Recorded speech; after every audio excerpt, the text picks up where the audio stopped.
안녕하세요. 네, 행복한 또 3일 저녁 예배 시간이 돌아왔습니다. 오늘 우리가 함께 나눌 말씀은 우리가 지난 시간에 미가서에 대해서 우리가 개론 또 미가서 입문 우리가 시간을 가졌습니다. 오늘은 이제 본격적으로 우리가 미가서에 있는 말씀을 함께 나누어 보는 시간을 갖도록 하겠습니다. 어떻게 지난 시간 이후로 미가서를 좀 읽어보셨나요? 감사합니다. 분명히 읽어보셨다는 눈빛을 저에게 보내주셨습니다. 미가서는 우리가 지난 시간에 나누어 본 것처럼 좀 독특한 그와 같은 구조를 가지고 있는 선지서입니다. 먼저 우리가 이 미가서의 특징을 한 번 더 짚고 넘어가면서 본문의 내용을 좀 다루어 보도록 하겠습니다. 미가서는 오늘 제가 제목을 정할 때 미가서 몇 번째 설교라고요? 이 제목을 잘 이해하셔야 됩니다. 지난 시간에 분명히 첫 번째 미가서로 설교를 했는데 왜 오늘 첫 번째라고 말하는가라고 생각하셨다면 그것은 제목에 대한 그리고 저에 대한 오해십니다. 여기서 제가 이 첫 번째라고 말한 것은 미가서의 구성을 이해할 때에 어떠한 설교가 오늘 준비되었는지를 우리가 알 수 있습니다.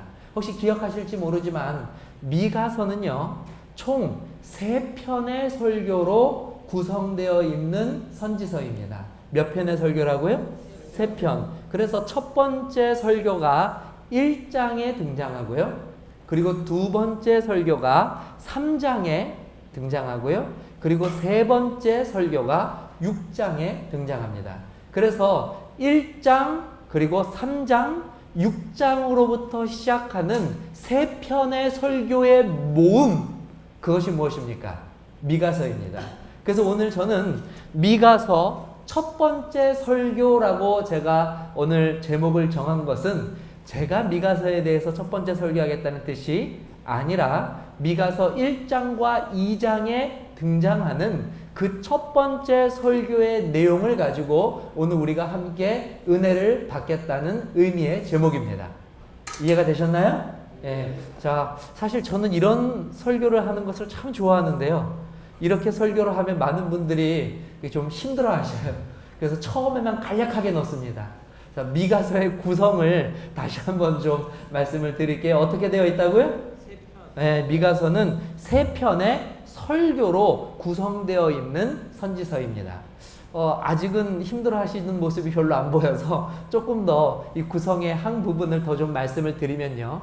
미가서 3편의 설교들은 독특한 하나의 형식을 가지고 있습니다. 그 형식이 무엇이냐면 서론 부분에서는 이 설교의 서론 부분에서는 이스라엘 백성들에 대한 심판 그리고 저주 이와 같은 내용들을 미가가 이야기하는 것으로 시작합니다. 3편의 설교가 다 그렇게 시작합니다. 이스라엘 백성들의 무엇이요? 심판과 저주. 이 심판과 저주의 내용은 이런 것입니다. 제가 지난 시간에 잠깐 말씀드렸지만 미가 선지자와 함께 선지자의 역할을 하였던 동시대의 선지자가 3명 있다고 그랬죠? 누구요? 이사야, 호세야, 아모스. 대단하십니다. 이걸 기억하시는 건 정말 대단하신 거예요. 적어 놓으셨어요. 그것도 대단하십니다. 그래서 이사야 그리고 호세야, 아모스 동시대의 선지자지만 미가 선지자와는 조금 다르다고 말씀드렸죠. 왜냐하면 이 선지자들이 활동했던 당시는 아시리아에 의해서 본격적인 이스라엘에 대한 핍박이 시작되기 전이었고요. 미가 선지자는요. 핍박이 시작된 이후이며 심지어 이스라엘이 아시리아에서 멸망당하는 것을 직접 목도한 선지자가 누구냐면 미가 선지자입니다. 그래서 그 기별이 완전히 다르다고 제가 말씀드렸습니다. 처음에 세 선지자의 기별은 어떤 내용들을 주로 담고 있냐면 회개하라 그러면 하나님께서 이 심판을 무엇하실 수도 있을 것이다. 되돌릴 이 마음을 이 바꾸실 수도 있으실 것이다. 마치 니느웨에게 하신 것처럼요. 그런데 미가 선지자의 기별은 그렇지 않습니다. 심판은 정해졌다, 바꿀 수 없다. 이것이 미가 선지자의 기별의 주된 내용입니다. 하나님께서는 이미 마음을 정하셨고 너희들의 죄악의 자는 이미 찼다. 그러므로 하나님의 진노는 당연한 기정사실이고 받아들여야 한다는 것이 미가 선지자의 이 설교의 새 설교의 공통된 서론의 내용입니다. 굉장히 무섭죠? 어떻게 보면 굉장히 조금 기별이라고 하기에는 너무나 매정한 말씀입니다. 그런데 이 미가 선지자의 기별조차도 우리들에게 복음인 것은 무엇이냐면 앞에서 세 선지자는 맞기 전에, 다시 말하면 그들이 심판받기 전에 회개한다면 하나님께서 무엇도 거두실 수 있다고요? 하나님의 심판을 거두실 수도 있다는 기별이었다면 미가 선지자의 기별은 너희가 비록 맞을지라도 하나님께 무엇하게 되면, 맞을지라도 무엇하게 되면요, 회개한다면 그때라도 하나님께서 마음을 돌이켜서 그 상처를 다시 씻기시고 치료하시고 치유하실 것이다라는 기별을 담고 있는 것이 미가 선지자의 기별입니다. 그래서요, 미가 선지자의 기별을 읽을 때에는 우리는 하나님의 사랑과 인간을 구원하기 위한 하나님의 그 열심이 도대체 어디까지 미치는지를 더 명확하게 확인할 수 있는 기별은 바로 미가 선지자의 기별입니다. 그래서 이 세 편의 설교의 구성은 처음에는 그와 같은 하나님의 심판, 하나님의 그와 같은 결정된 하나님의 그와 같은 이 징계를 단호하게 이야기하고 있다면 모든 설교의 마지막은 그럼에도 불구하고 지금이라도 무엇하면요, 돌이키면 하나님께서 무엇하시겠다고요? 그 상처를 치유하시겠다고 하는 회복의 기별로 끝납니다. 그래서 심판의 기별로 시작하여서 무엇으로 마치는, 여전히 회복의 기별로 마치는 그와 같은 선지자의 역할을 감당하는 기별을 담고 있는 것이 바로 이 미가서의 내용입니다. 자, 이렇게 말씀드리면 조금 부족하죠? 백문이 불여 일견이죠. 지금 가지고 계신 성경을 다 펼쳐보시기 바랍니다. 하나만 좀 찾아보겠습니다. 미가서입니다. 1장을 한번 보시기 바랍니다. 미가서 1장이요. 미가서 1장. 자, 미가서 1장을 보시면 초반부에 어떠한 기별이 강력하게 나타나는지 한번 우리가 그 예를 보도록 하겠습니다. 1장 6절입니다. 1장 6절 한번 읽어보도록 하겠습니다. 6절 준비되셨나요? 읽겠습니다. 시작. 이러므로 내가 사마리아를 들에 무더기 같게 하고 포도심을 동산 같게 하며 또 그 돌들을 골짜기에 쏟아내리고 그 기초를 드러내며 그 새긴 우상을 다 부서지고 그 음행의 값은 다 불살라지며 내가 그 목상들은 다 깨트리고 그가 기생의 값으로 모았은지 그것이 기생의 값으로 돌아가리라. 거기에는 무엇이 없습니까?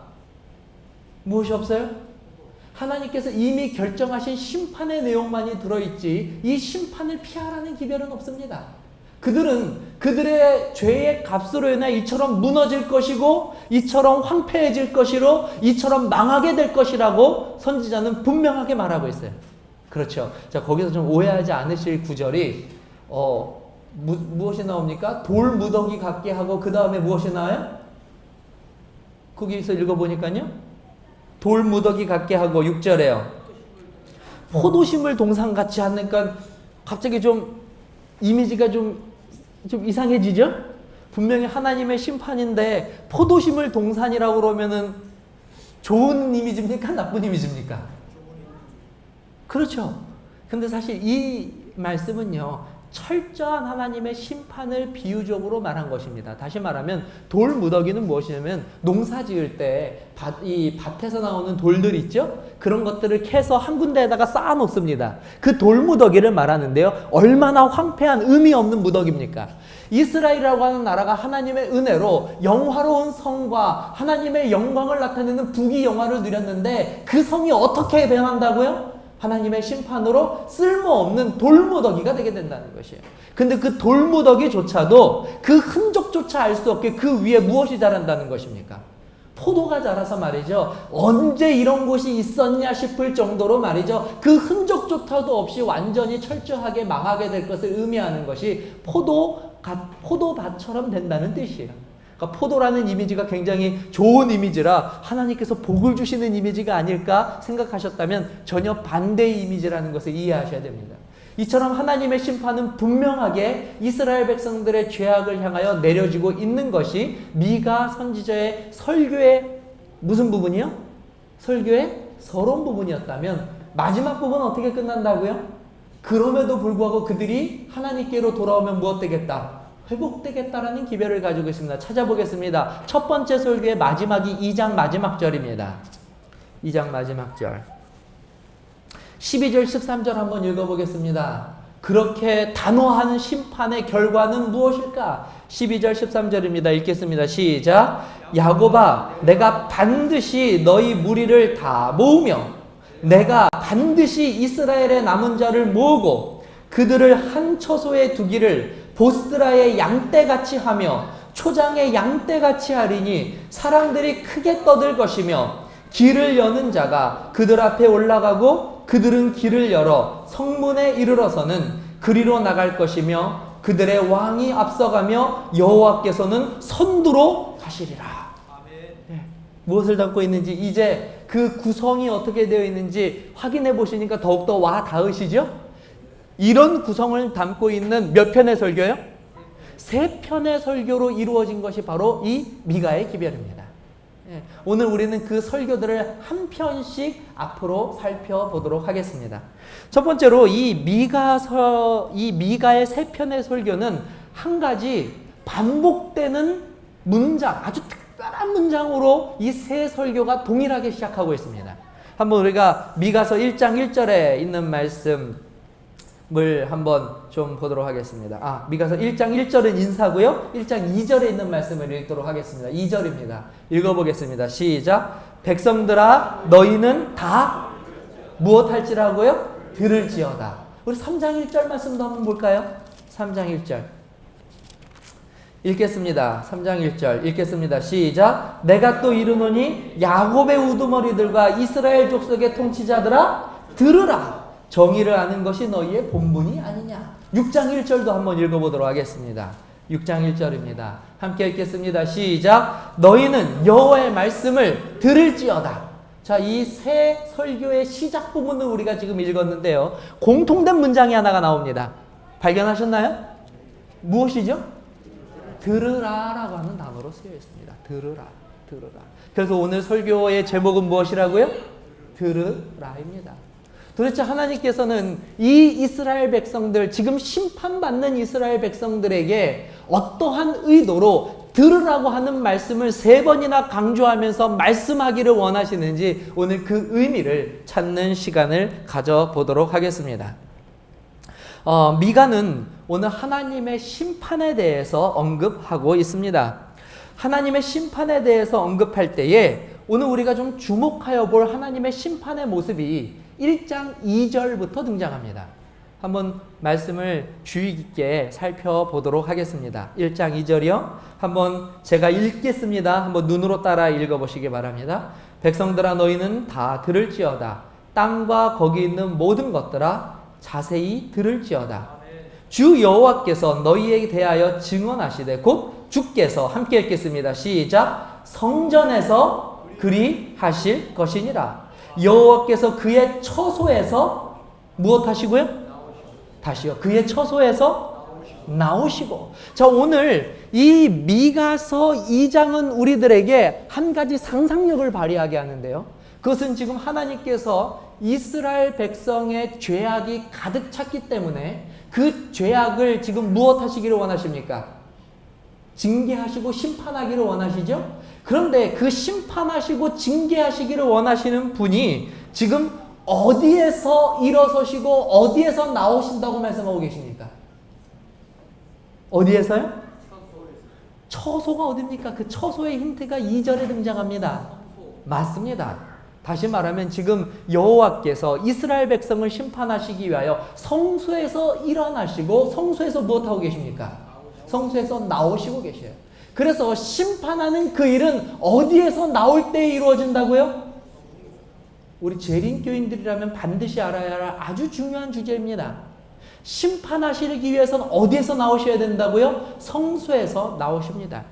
오늘날 많은 그리스도인, 많은 기독교인들이 잘못 오해하고 있는 것 중에 하나가 무엇이냐면 하나님께서 영원히 성소에서 나오시지 않을 것이라는 주장이에요. 다시 말하면 하나님의 은혜와 사랑과 그 자비는 영원하여서 하나님의 그 사랑과 자비에서 한 사람도 징계를 받게 되지 않을 것이라는 잘못된 믿음과 주장 가운데서 살아가고 있다고 하는 사실입니다. 근데 성경은요, 우리가 반드시 이해해야 될 것은 한번 따라해 보겠습니다. 은혜. 다시요. 은혜. 심판. 사실 이 두 주제는 어울릴 것 같지 않지만 성경은 우리들에게 하나님의 무한한 은혜도 말씀하고 계시지만 하나님의 그 은혜의 기간이 끝날 것임도 우리들에게 동시에 이야기하고 있는 기별이 무엇이냐면 바로 성경입니다.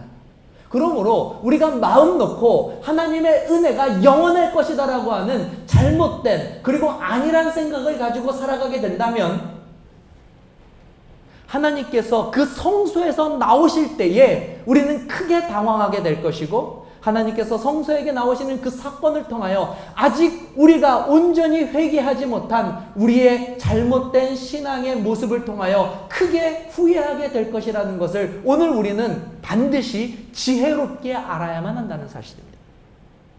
하나님께서는 우리에게 무엇도 베푸시지만요, 은혜도 베푸시지만 하나님은 우리에게 경고하시는데 하나님께서 성소에서 나오게 되시는 그때가 반드시 있게 될 것이라고 말씀하십니다. 그러면 오늘 저와 여러분들이 임박한 예수님의 임박한 성소에 그와 같은 기능이 맞춰지는 그때를 위하여 회개해야 한다면, 돌이켜야 한다면, 우리가 하나님의 말씀으로 결심해야 된다면 그것은 언제 해야 하겠습니까? 언제 해야 하겠습니까? 그것이 바로 재림교회 마지막 남은 무리가 가지고 있는 가장 아름다운 기별 중에, 가장 결정적인 기별 중에, 가장 핵심 중에 기별이 바로 그 기별입니다. 우리는 이제 예수께서 오실 날이 얼마 남지 않았기 때문에 회개해야 한다면, 돌이켜야 한다면, 결심해야 된다면 언제 해야 된다고요? 바로 지금. 그 기별을 전해야 되는 그와 같은 다급한, 갈급한 마음을 가지고 있어야 되는 사람이 바로 저와 여러분들임을 오늘 이 시간 깨우치고 하나님 앞에 바른 남은 무리로서 결심과 삶을 살아가게 되시기를 간절히 바랍니다. 오늘 이 이스라엘 백성들에게 하나님의 은혜는 영원할 것 같았어요. 근데 오늘 미가는 한 장면을 보게 됩니다. 하나님께서 어디에서 나오십니까? 성소에서 나오셔요. 그리고 그 이스라엘 백성들을 심판하시는 것입니다. 그런데 오늘 심판하실 때에도 우리가 알아야 될 것이 있어요. 그것은 무엇이냐면 하나님의 심판은 비록 하나님의 징계는 징계와 심판이라는 이름을 가지고 있을지라도 그것 자체도 의롭고 공의롭다고 하는 사실입니다. 무엇이라고요? 의롭고 공의롭다는 것입니다. 우리가 의롭고 공의롭다고 하는 것을 또 다른 이야기로 한다면 바로 이것입니다. 이유가 있을 때에는 그 심판과 징계가 의로운 것입니다. 가끔 부모님들이 아이들 이렇게 야단칠 때에 먼저 그 아이를 때리고 먼저 보지는 않지 않습니까? 대부분 어떻게 하냐면 손 내밀어 그럽니다. 손 딱 내밀으면 때리기 전에, 그 아이를 징계하기 전에 뭘 묻죠? 집사님? 맞아요. 많이 해보셨나봐요. 네. 네가 뭘 잘못했니? 그건 아니라고 먼저 물어봐요. 왜요? 왜 그렇게 물어봅니까? 오늘 내가 너를 징계하는 것은 결코 사사로운 감정과 미움 때문이 아니라는 것을 먼저 무엇하기를 원하는 것이에요. 네. 먼저 그것들을 정의하기 위해서입니다. 나는 너가 결코 밉지 않아.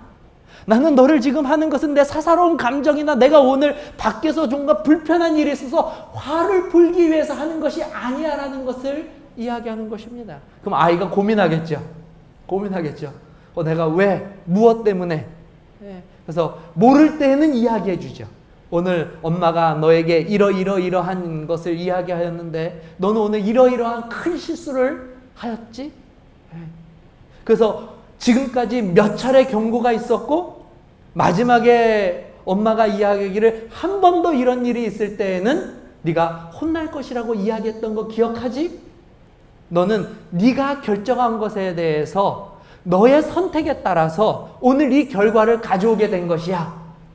그래서 그럴 경우에는 사실 맞아도 못합니까? 감사합니다. 한번 따라해 볼게요. 맞아도 싸다. 네, 맞는 데는 그만한 이유가 있다고 하는 것을 우리는 알게 됩니다. 이것을 무엇이라고 하냐면 공의라고 합니다. 오늘 이스라엘 백성들에게 하나님이 진노하실 때에 하나님의 그 진노에는 무엇이 수반이 되냐면 이스라엘 백성들이 그렇게 징계와 심판을 받을 수밖에 없는 분명한 이유가 무엇되고 있는 것입니까? 동반되는 것입니다. 소돔과 고모라가 멸망할 때에 하나님께서 그 소돔과 고모라가 정말 하나님의 징계를 받을 만한 도시인지 2번, 3번 끊임없이 그들에게 하나님의 사자들을 보내어서 그들의 죄악을 다시 한번 살펴보시는 이유가 바로 그런 것입니다. 오늘 저와 여러분들이 하나님의 심판대 앞에 서게 될 때에 혹 우리 가운데에 구원을 받지 못하는 자가 있을지라도 구원을 받지 못하는 그 상황조차도 우리는 하나님께 무엇을 돌릴 수밖에 없다고요? 하나님께 하나님은 공의로우시다고 고백할 수밖에 없게 된다는 사실입니다. 그것이 바로 하나님께서 성소에 나오실 때에 하나님께서 가지고 나오시는 공의인 것입니다. 그렇다면 오늘 이스라엘 백성들이 하나님께 무엇 한다고요? 하나님께 오늘 징계받습니다. 지금 징계받고 있어요. 그렇다면 당연히 이스라엘 백성들에게도 무엇이 있겠습니까? 당연히 무엇이 있겠습니까? 그럴 만한 합당한 이유가 있겠죠. 오늘 미가서를 통하여 하나님께서는 3번의 설교를 통하여 그들이 왜 하나님께 이와 같은 징벌을 받을 수밖에 없는지 그 이유를 설명하고 있습니다.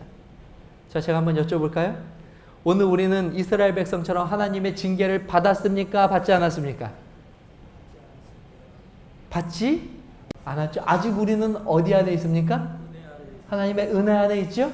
그렇다면 오늘 저와 여러분들이 지혜롭게 하나님의 은혜로 이 말씀을 우리가 듣고 깨달을 수 있다는 것은 정말로 큰 특권입니다. 이것을 미리 알 수 있다고 하는 것은 엄청난 하나님의 사랑의 그와 같은 표현이라는 것을 우리는 다시 한번 발견할 수 있는 것입니다. 자, 그러면 이스라엘 백성들이 망하게 된 그 이유는 첫 번째입니다. 공교롭게도 이 3편의 설교에 반복되어서 나오는 우리가 방금 읽었던 성경절입니다. 하나님께서는 끊임없이 그들에게 무엇이라고 말씀하셨어요? 무엇이라고요? 네, 우리 제목입니다. 뭐라고요? 들으라. 그런데 이들이 오늘 하나님께 징계를 받는 것은 무엇하지 않았다는 또 결정적인 증거입니까? 맞습니다. 그래서 이스라엘 백성들이 오늘 하나님께 징계받는 첫 번째 강력한 이유는 듣지 않아서입니다. 듣지 않았습니다. 그렇다면 듣지 않았다고 하는 것은 우리가 2가지로 이해할 수 있어요. 첫 번째, 듣지 못했을 수가 있습니다. 그렇죠? 누가 와서 이야기해주지 않으면 우리는 무엇합니까? 듣지 못하게 되겠죠. 이스라엘 백성들이 듣지 못하여서 그들이 오늘 하나님의 징벌을 받게 되었는가? 2번째로는요, 들었습니다. 그런데 들어도 못 들은 경우가 있어요. 무슨 경우가 있다고요? 들어도 못 들은 경우가 있습니다. 가끔 제가 이렇게 설교를 끝내고 내려가서 우리 집사님들과 이야기할 때가 있어요. 그럼 제가 집사님들과 한참 이렇게 이야기하면서 제가 이렇게 말씀드려요. 그래서 제가 오늘 설교에 그 말씀 드린 겁니다. 그러면 설교예요? 이러십니다. 분명히 제가 설교를 할 때 앉아 계신 거를 제가 봤는데 지금도 말이죠. 제가 5분 전에 한 이야기를 다시 한번 말씀드리면 혹시나 말이죠. 그 말씀을 하셨습니까? 들었어요? 못 들었어요? 들었습니다. 그런데 들어도 못 들은 경우가 있다는 말이죠. 오늘 이스라엘의 경우에는 전자입니까? 후자입니까? 만약에 전자라면 이스라엘 백성들은 심판받을 때 하나님께 할 말이 있을 것입니다. 근데 이스라엘 백성들이 오늘 성소에서 나오신 하나님 앞에 그들도 동일하게 나의 심판은 하나님의 의로우심이라고 고백할 수밖에 없는 것은 그들이 들었어요. 한두 번 들었습니까? 제가 지난 시간에도 말씀드렸지만요. 요나서 다음에 미가서가 나오는 거는 정말 기가 막힌 편성입니다. 예. 이 이방 민족인 아시리아 사람들은요. 요나에게서 딱 하루 들었어요. 딱 하루 들었어요. 듣는 거 딱 하루 들었는데, 그것도 한 사람에게 하루 들었는데 말이죠. 왕부터 짐승까지 회개했습니다. 근데 미가가요. 오늘 이스라엘과 유다에게 들으라고 외치는 것은요. 이사야도 외쳤고요. 호세아도 외쳤고요. 아모스도 외쳤고요. 오늘 미가도 외치고요. 하루만 외친 것이 아니라 60년, 미가는 60년 동안 외쳤어요. 그들의 평생을 외쳤습니다. 왕을 이어가면서 외쳤단 말이죠. 그런데 듣지 않았습니다. 그런데 듣지 않았어요. 오늘 우리는 듣고 있습니까? 다시 한번 말씀드립니다. 미가서를 통하여 하나님께서 오늘 우리들에게 묻는 질문은 그것입니다. 오늘 듣고 계십니까? 듣고 계십니까? 나는 듣고 있습니까? 성경 공부를 가르치다 보면 목사들만 쓰는 단어가 있습니다. 구도자들을 가르치면 말이죠. 구도자는 크게 두 부류의 구도자로 나뉘어집니다. 첫 번째, 스폰지 구도자가 있고요. 네, 벽 구도자가 있습니다. 스폰지 구도자는요, 어떤 구도자이냐면, 하나님의 말씀을 가서 나눌 때에 정말 그 눈빛이 어떠냐면 말이죠. 제가 이게 말을 실수할까봐 저조차도 막 가슴을 두근거리면서 이야기할 정도로요. 제 입술을 통하여 나오는 하나님의 말씀은 하나라도 떨어질까봐 말이죠. 듣고 적고 심지어 뭐라 그러냐면요. 제가 말이 빠르면 목사님 잠깐만요 그래요. 잠깐만요. 듣고 질문하고 정말 스폰지가 물을 빨아들이신 맛이 쫙 빨아들입니다. 그런데 이 스폰지 구도자들의 특징이 말씀만 잘 듣는 것이 아니에요.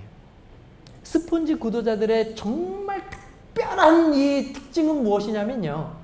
이분들은요. 한번 말씀을 듣고 다음에 만나면 반드시 간증거리들을 가지고 옵니다. 목사님, 저 창세기 다 읽었어요. 목사님, 제가 지난주에는 음식물을 개혁했습니다. 목사님, 제가 이번 주부터는 저녁 예배 나가요. 목사님, 제가 이번에는 새벽 기도회를 했어요. 목사님, 제가 이번에 미워하는 사람을 용서해달라고 기도했어요. 그런 간증거리들이 늘 넘쳐나게 돼요. 그들은 듣고 있습니다. 듣는다는 것은 무엇이냐면 그들의 삶에 말씀을 적용한다는 거예요. 잘 듣는다는 것이 아닙니다. 내가 얼마나 들었다는 것이 아니에요. 내 지식이 의미하는 것이 아닙니다. 이스라엘 백성들은 너무나 머리가 컸어요. 너무나 많이 들었습니다. 근데 이것이 머리에서 어디로 못 내려왔어요? 머리에서 삶으로 내려오지 못했어요. 그러니까 귀에만 머물러 있으니까 이게 자꾸 나가나 봐요. 오늘 저와 여러분들은 듣고 있습니까? 우리들에게도 말씀하십니다. 들으라. 들으라. 들으라 하고 말씀하고 계셔요. 제발 말 좀 들어라 라고 이야기하고 있는 것입니다. 들어라. 근데 사실 이 말씀은요. 제가 우리 성도님들 눈을 마주치면서 말씀을 못 드리겠어요. 저에게 하는 말입니다. 차주영에게 하는 말입니다. 하나님께서 그렇게 하시는 말씀이에요. 들으라. 제발 말 좀 들어라. 얼마 전에 저희 어머님하고 제가 다퉜어요. 갑자기 저희 어머니가 집에 탁 들어오시더니 화가 많이 나셨어요. 야, 주영아, 너 내 방으로 좀 와봐. 제가 놀랬습니다. 왜 그러시냐? 그러고 딱 들어갔더니 저희 어머니 하는 말이, 너는 왜 내가 들어오면 인사를 안 하냐 그러세요. 그래서 제가 아니 같이 살고 또 오다가 나가다가 또 그때마다 또 뭐 가족끼리 또 들어오셨냐 나가셨냐 인사하기도 그렇고. 저희 어머니가 그래요. 너 왜 이렇게 말을 안 듣냐? 그러고 저한테 딱 때려요. 내가 얼마나 너한테 자주 사람이 들어갔다 나갈 때는 인사해야 된다고 얘기하지 않아요. 너 왜 이렇게 말을 안 듣냐? 제가 저희 어머니에게 그 말씀을 듣고 나서 지금은 참 잘합니다. 말 잘 들어요. 일부러 가서 문 열어보고 저희 어머니 나오면 나가보려고 하고 이제는 말 잘 들어요. 오늘 저와 여러분 하나님 말씀을 듣고 있습니까? 왜 이렇게 말을 안 듣냐? 몇 번을 이야기했냐? 이제는 좀 돌이킬 때도 되지 않았나요? 들으라 들으라 들으라 말씀하셨어요. 이스라엘 백성들은 안 듣고 안 들으니까 오늘 하나님께서 성소에서 일어나셨습니다. 그들을 때리실 수밖에 없었어요. 그들을 징계하실 수밖에 없었다는 것이죠. 오늘 저와 여러분들은 하나님께서 성소에서 일어나시기 전에 하나님께 영광 돌리고 하나님을 기쁘시게 하는 하나님의 자녀들이 되시기를 주님의 이름으로 간절히 축원합니다. 들어야 돼요. 이것이 바로 하나님 앞에 우리가 설 수 있는, 하나님의 앞에 의롭게 설 수 있는 가장 중요한 방법 중에 하나입니다. 두 번째로는 그들이 망한 이유는 그들이 범죄하였기 때문입니다. 그런데 구체적으로 말씀드리면 범죄하였기 때문에 당연히 멸망하였겠죠. 근데 조금 더 구체적으로 말씀드리면 한번 따라해 볼까요? 계속하여서 범죄하였기 때문입니다. 어떻게 범죄하였다고요? 범죄하여서 그들이 돌이켰다면 그들은 징벌을 당하지 않았을 것입니다. 문제는 범죄하였는데 또 범죄하였고 자꾸 범죄하였고 계속 범죄한 것이 문제입니다. 오늘 저와 여러분들은 하나님의 말씀 앞에서 어떠한 자세를 취하고 계십니까? 이스라엘은 하나님의 은혜로 부귀와 영화와 나라의 번영을 이루었습니다. 그런데 그들이 부귀와 영화를 누릴수록 오히려 그들은 더 담대하게 하나님으로부터 멀어지는 죄악을 거듭하는 그와 같은 길을 택하였다고 하는 사실이에요. 어제 그 뉴스를 보니까 좀 기막힌 사연이 하나 올라왔더라고요. 한 40대의 여성이 백화점에서 옷을 훔치다가 그 기술이요. 사람이 참 악한 게요. 얼마나 악하냐면 그 CCTV에 나와서 그 옷을 훔치는 그 기술이요. 정말 상상도 못할 기술이에요. 오른손으로 말이죠. 옷을 이 매대에 있는 옷을 다 고르는 척하면서 왼손으로 이렇게 탁 빼더라고요. 근데 순간적으로 마음에 드는 생각이 뭐냐면 나도 한번 해볼까? 사람이 참 악한 존재예요. 그죠? 그 여성이 CCTV도 잘 파악하지 못할 정도로 말이죠. 기막힌 방법으로 옷을 훔쳤는데 결국 꼬리가 길어서 잡혔어요. 그래서 경찰서에서 조사를 받는데 더 놀라운 이야기가 나오는 거예요. 이 여인이 하는 말이 이번 한 번만이 아니었다는 것입니다. 그래서 몇 벌을 더 훔쳤습니까? 그랬더니 무려 3년 동안 500벌이 넘는 옷을 훔쳤다는 거예요. 거의 매주 옷을 훔쳤다고 합니다. 그래서 그 범죄 심리학자가 도대체 이 여인이, 그런데 그 옷을요, 또 그렇다고 입으려고 훔친 것도 아니에요.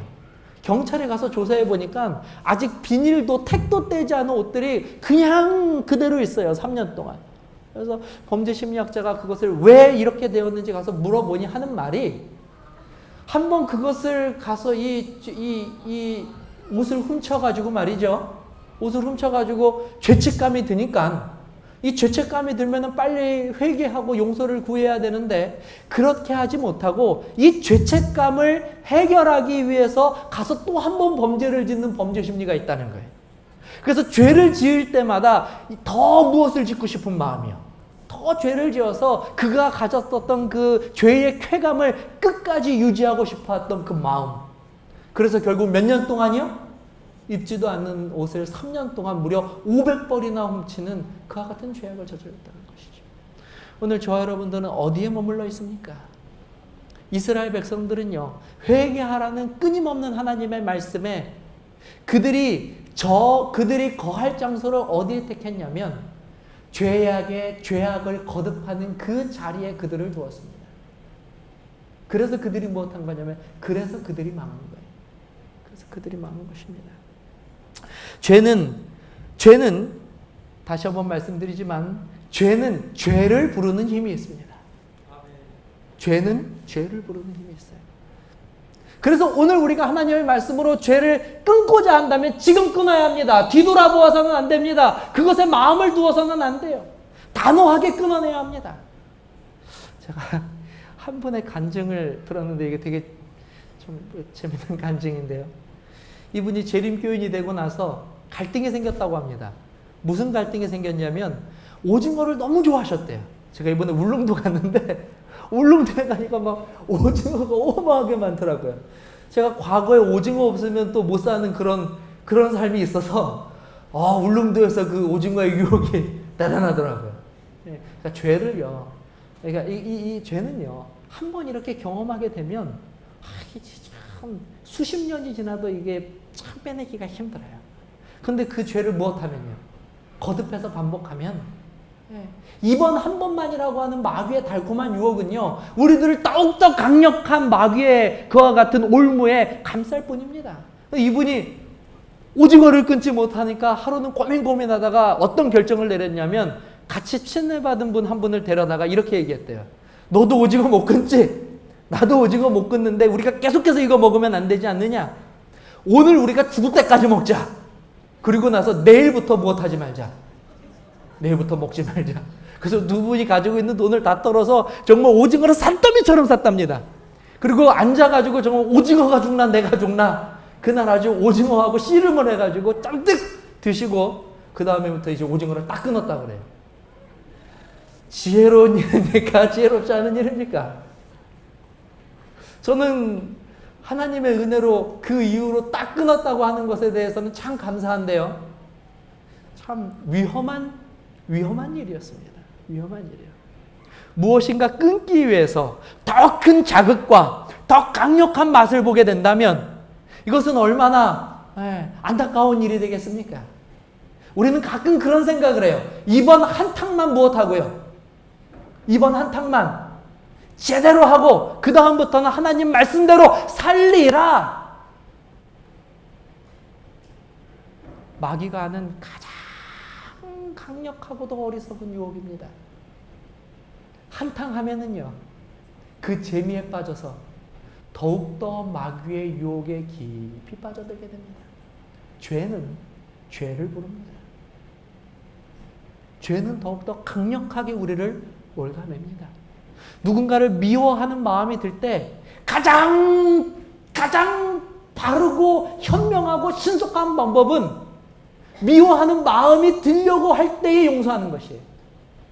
근데 그 미워하는 마음을 내 속으로 즐겨나 보자 하고 즐기면은요, 못 벗어납니다. 못 벗어납니다. 결국에는 행동으로 옮겨야 돼요. 마음에서 끝나지 않습니다. 죄는 죄를 낳습니다. 이스라엘 백성들은 망하였어요. 왜 망하였냐면 그들이 한 번 맛을 들인 죄악에서 끊임없이 돌이키라고 하나님의 명령에도 불구하고 그 죄악을 거듭 반복하였기 때문에 그렇습니다. 오늘 우리는 하나님께로 돌이키기를 원하는 그와 같은 우리의 마음속에 심령이 있으십니까? 아멘. 그렇다면 오늘 돌이키시기 바랍니다. 지금 돌아서시기 바랍니다. 아멘. 다시는 그것들을 돌아보지 않는 마음을 갖게 되시기 바랍니다. 오늘 못 끊으면, 오늘 돌이키지 않으면 더욱더 그 죄는 나를 강력하게 끌어들일 것입니다. 마지막으로 이스라엘 백성들이 망한 이유는 그들이 잘못된 길을 쫓아갔기 때문에 그렇습니다. 하나님께서는 선지자들을 통하여서 그들이 가야 할 길을 분명하게 제시하여 주셨습니다. 그럼에도 불구하고 그들은 하나님께서 보여주신 길이 아닌 다른 길을 쫓아가는 데에 열심을 냈습니다. 길은 정말 중요한 것은 무엇이냐면요. 길은 얼마나 좋고 빠르게 갈 수 있느냐가 중요한 것이 아니라 얼마나 바르게 갈 수 있느냐가 중요한 것입니다. 얼마나 바르게 갈 수 있느냐가 중요한 것입니다. 오늘 예수님께서 우리들에게 보여주신 길은 바른 길입니다. 비록 그 길이 고되고 힘들고 좁고 우리들의 눈에는 그 길이 그렇게 썩 좋아 보이지 않을지라도 그 길이 목적지로 가는 길입니다. 그 길이 목적지로 가는 길이에요. 제가 가르쳤던 구도자분 중에 참 제가 아까 말씀드린 벽구도자가 있습니다. 벽구도자. 던지는 족족. 제가 세게 던지면 세게 나오고요. 살살 던지면 살살. 어쨌든 던지면 다 튕겨냅니다.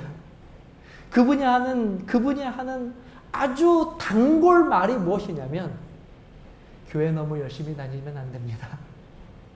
교회에 너무 깊이 빠지면 안 됩니다. 교회도 적당히. 교회 다닌다고 하여서 잘 되는 건 아닙니다. 저한테 자꾸 그걸 가르쳐 주세요. 제가 성경을 가르치면 그분은 자꾸 그걸 가르쳐 주세요, 저한테. 교회 다니면 심지어 그분은 뭐라 그러냐면 많이 들어보셨을지도 모르겠는데 교회 다니면 굶어 죽기 딱 좋습니다. 그분 표현은 늘 그래요.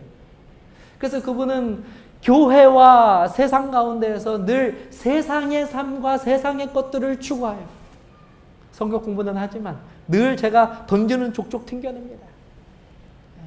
왜냐하면 그것이 실제로 더 좋아 보이거든요. 그것이 더 이 땅에서는 정말 더 자랑할 만하거든요. 우리들의 마음에 더 흡족해 보이거든요. 그 길을 가는 것이 더 나아 보이거든요. 심지어 교회 다니면 뭐 하는 것처럼 보여요. 그분 눈에는 굶어 죽기 딱 좋게 보이는 것입니다. 그러나 배를 골물지언정 오늘 우리가 가야 하는 길은 넓게 펴져 있고 그 길이 화려한 그 길이 아니라 바른 길로 가야 됨을 믿게 되시기를 간절히 바랍니다. 배를 골아도 그 길의 목적지가 바른 목적지를 향하고 있다면 반드시 우리는 하나님으로부터 풍성한 은혜를 받아 누리게 될 것입니다. 그러나 그 목적지가 달라지게 되면 결국 우리는 후회할 수밖에 없어요. 절망할 수밖에 없습니다. 사랑하는 성도 여러분, 오늘 이스라엘 백성들은 그러므로 이와 같은 하나님의 말씀을 결과적으로 잘 듣지 못하였기 때문에 결국 그들은 하나님의 심판을 당하게 되었습니다. 오늘 저와 여러분들이 이 마지막 시대에 하나님의 백성으로 살아가는 동안 어떤 자세로 하나님 앞에 서야 할지를 오늘 하나님과 기도하시는 가운데에 직접 우리의 스스로의 모습을 보고 깨닫고 돌이키는 그와 같은 은혜 넘치는 기도의 시간이 되시기를 간절히 바랍니다. 기도하시겠습니다. 하늘에 계신 아버지, 오늘 말씀을 통하여 우리들에게 우리가 해야 할 바른 길을 알게 하시니 감사합니다. 주여 저희들을 진지하게 돌아볼 수 있는 진실한 시간 되게 하여 주시옵소서. 사랑이 많은 예수님 이름으로 기도합니다.